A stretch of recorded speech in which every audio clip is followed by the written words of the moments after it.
Бүгінгі ашық тәрбие сағатымыздың тақырыбы әдептілік тәрбие бастауы. Топ жетекшісі Таңатарова Айгүл, өткізген ТСП 19 тобы. Мақсаты әдептілік ұғымының адамгершілік құндылық ретіндегі мәнін ашу. Әдеп сөзі қазақ тіліне, араб тіліне енген сөздердің бірі. Әдеп дегеніміз адамдар арасындағы қарым-қатынаста сыпайы болу, жұмсақ сөйлеу және оқыс қылықтардан аулақ болу дегенді білдіреді.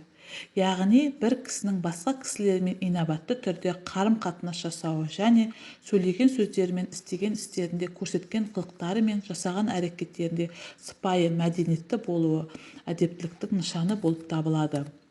Адам баласының бәрі бұл өмірде бақытты болсам дейді. Сол бақытқа жету үшін қолынан келген бар мүмкіндікті істеп бағады. Бірақ көбісі бақытқа апарар ең оңай жолды ұмытып жатады. Бұл жолы әдептің жолы.